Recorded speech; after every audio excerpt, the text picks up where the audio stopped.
Hello everyone, Stephen Meyer here with Phenomenal Carpet Care. So I wanted to show you kind of a little trick you can do when it comes to tiny little spots. You can see that this is a tiny little spot that sits on the top of a couple of carpet fibers.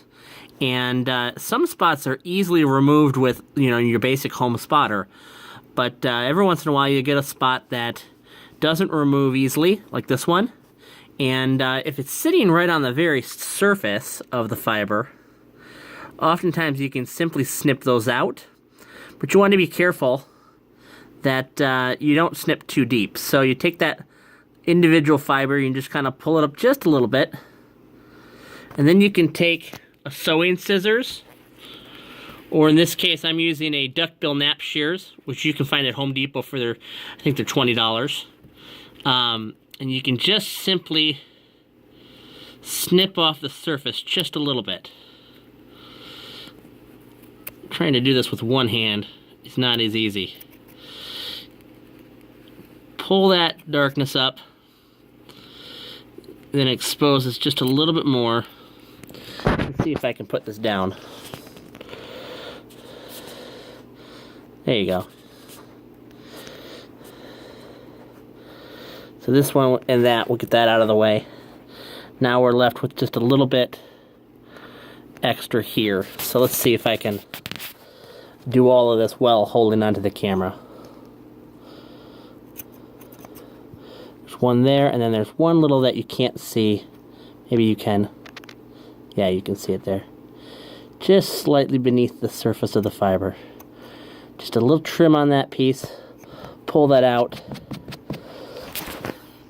And we've removed the bulk of that spot. Now there's just that little bit left there.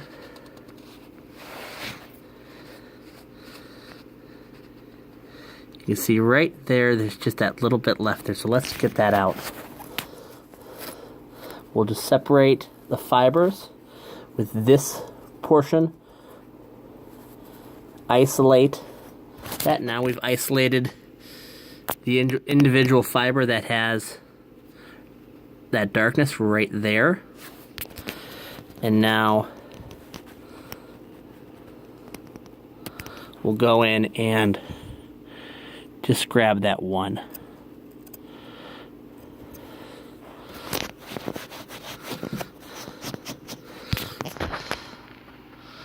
Now that spot is gone.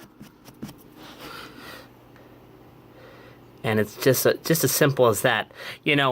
It's not an ideal approach for every spot. You don't want to be cutting carpet if you don't have to. But sometimes if a spot, especially a pinprick size spot, something that's small, is sitting right on the very surface of the fibers, sometimes it's easier to just pull that fiber up and snip it off than it is to try to dilute that with some sort of a home-based spotter, because what can happen is you can end up spreading it and making it a much bigger spot. So look for those opportunities to kind of DIY spot removal in your own home. And if you have questions or concerns, you want tips before doing these types of things, you can always give us a call or text us, and I can kind of walk you through some spot removal techniques in your own home, depending on what you have. So always here to help. All right, thanks for watching.